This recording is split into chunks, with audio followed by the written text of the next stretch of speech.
Ladies and gentlemen, what can I say? It feels so good to be back. And for those of you that are wondering, Mike, where you been? Back from what? I think we'll get into that. But first, a very long and a very, very overdue roll the intro. They got problems on problems on problems on problems on problems on problems. I solve them. I run through the money. The pressure be calling. Left on my blessings. I feel like I'm falling. The birdie is back. Tell me I'm garbage. I'm going through something. That's why I ain't calling. Phone and progression is all that I wanted. The phone and affection. I summon and dub it. Cause I got problems on problems on problems on problems on problems on problems. I solve them. I run through the. Welcome back to another episode of the Problems on Problems podcast. I am your host, Mike Santee. And guys, I know I've been away for a while. It's for the 60 of you that watch on YouTube and the hundreds of you that watch on Instagram. It's been quite the month, and I think it was just the perfect amount of time to take a little break. And so that's what we're gonna do. But I'm sorry, I'm just watching these messages roll in because we're doing some trial and error on what this would look like if this was a live show. But yeah, so what we're gonna do, if you haven't seen my last episode or anything like that, you will realize, go watch it. But your boy went through some heartbreak, and with that comes a lot of things. And for those of you that are asking, Mike, did you try everything? Did you lay it all out there on the line? Did you fight for her? The answer is yeah, but it was too late. It was too late. I missed my shot.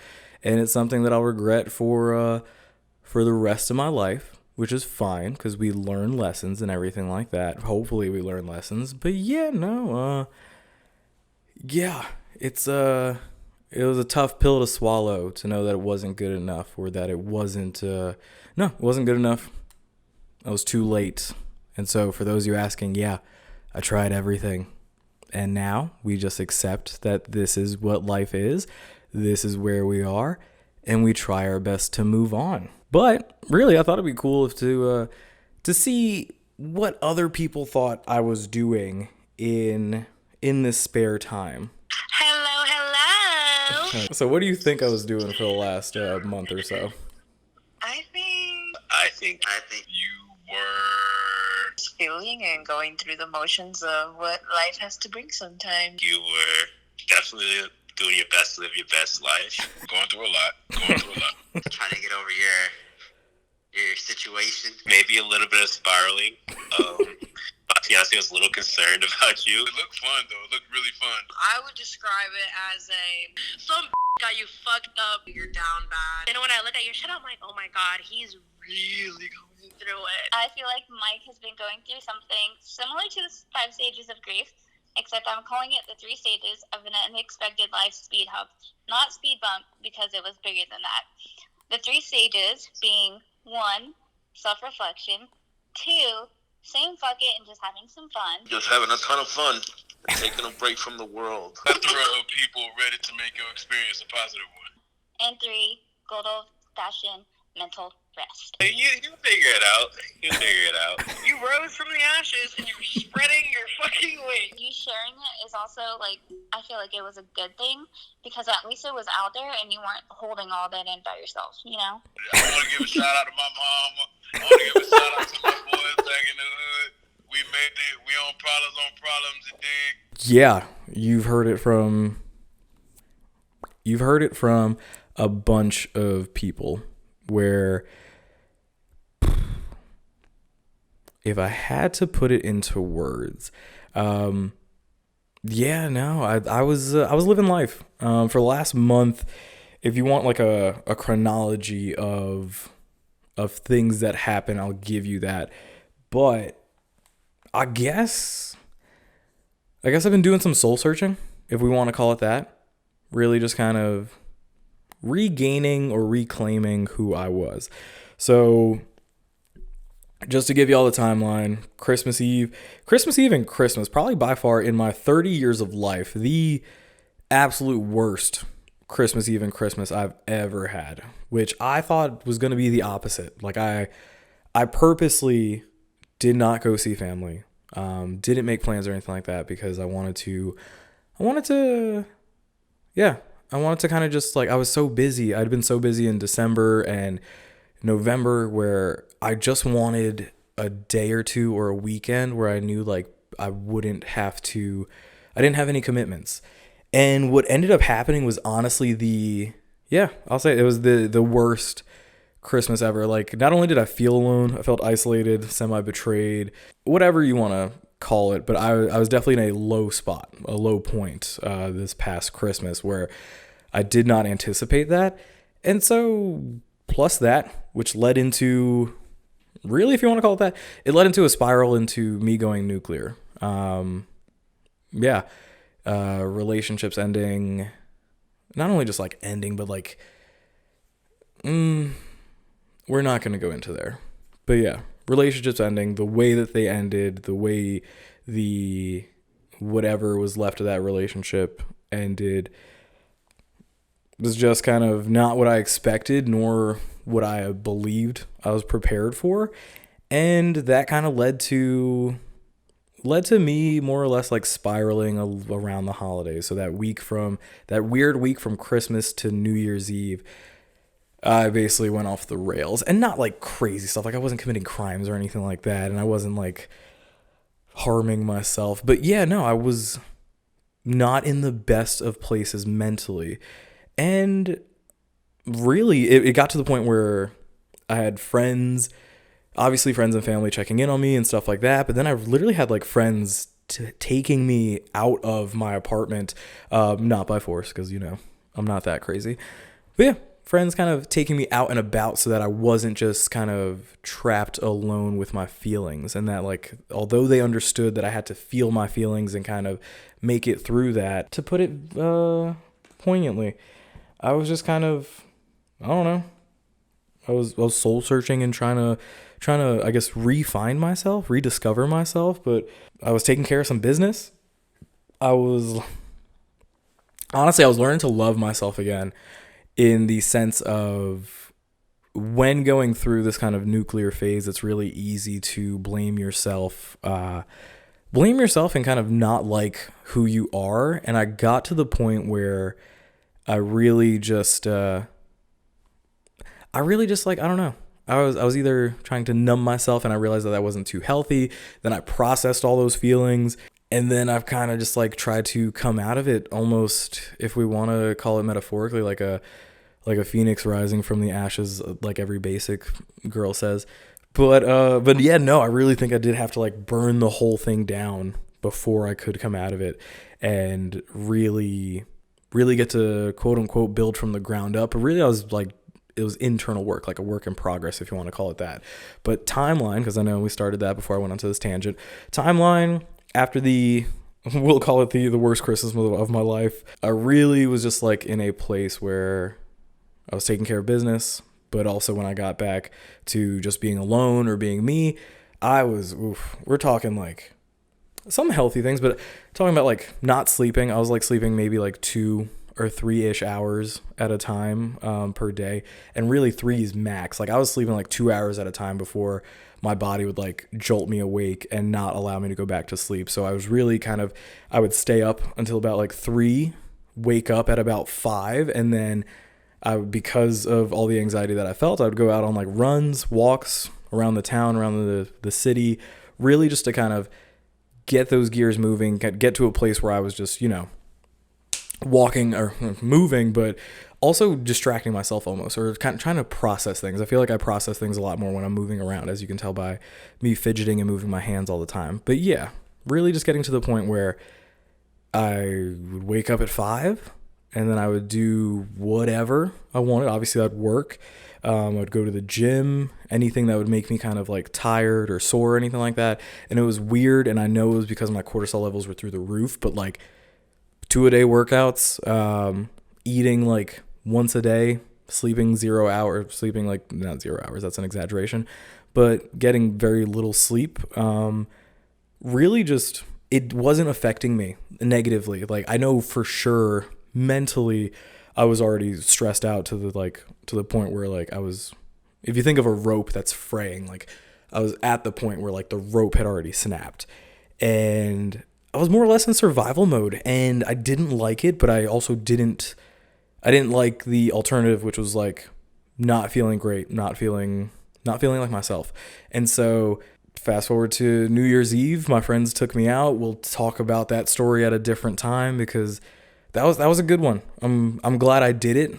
That was the first time in all of this, which I guess is a week or so, but when you're going through all this and thinking about it nonstop, it was the first time in 7 days with almost no sleep, where 7 days, and we'll say a total of approximately 10 to 14, 10 to 12 hours of sleep total in 7 days. And it was the first time in that long that I had realized, like, hey, you've gotten over a lot of other things in life. This is just going to be another one of those things, and it sucks. And it sucks because you understand why you messed up and where you messed up, and that you can't fix it, or that like you tried to and it's just not working. And I got to a point where logically I could understand that, like, hey, you're going to be okay. You're going to get better, but it's going to be it's going to be a tough time. And so living with that, and also living alone. So you were after, in between work, during work, after work, it's all I thought about, and it's all that kind of consumed my thoughts, where I had other business things going on that I knew I could take care of and that I knew I had to like focus on, and I was doing that. But as soon as like everything business wise, corporate wise, job wise, everything like that, as soon as all that kind of subsided for the day, it was just the influx of thoughts and ideas and worst case scenarios and all that other stuff. It was a bad time. And so get to the point where New Year's Eve, I don't know, I just did my thing. Like I said, we'll talk about it later. Fast forward to, I don't know, the week after that, had some friends in town. The week after that, had some more friends in town. Last week, I was presented with an opportunity to go down to Seabrook Island and Charleston to do some things. I took advantage of that. But yeah, no, I think in this entire process, I was kind of just learning to love myself again, but also learning to not feel guilty about having a good time, or me being happy. That was the big thing, is that anytime I would get to a point of happiness, I would immediately feel some type of guilt, where for some reason I didn't think I deserved to be happy. And it was probably because I was still thinking about the mistakes. I was still thinking about everything else that had gone on. And yeah, no, I mean, at the end of the day, it was really just one of those things where like I just didn't think I deserved to be happy. And when I got to a point of being happy, I would feel instantly guilty about it. And then it would just kind of spiral from there. And so weeks upon weeks about dealing with it, dumping gosh knows how much effort and distraction into other projects that were more fulfilling, and then made me feel as though that, you know, things would be okay, things would get better. I kind of just I got to the fuck it stage, if you want to call it that, where I stopped feeling guilty about being happy, and I started trying to enjoy the happiness. And through that, and I know it's only been 30 days and this is going to be a long process, and trust me, if you're hearing this and you're thinking like, oh, he must be fully over it, I can tell you right now, I'm not even close. But I will tell you that I've stopped allowing it to ruin my life or ruin my day, where now it's just a little blip. We acknowledge those feelings. We understand where those feelings come from. We understand where those ideas and thoughts come from and why they're taking up space in my head. And we just kind of breathe it in, breathe it out, and keep on moving.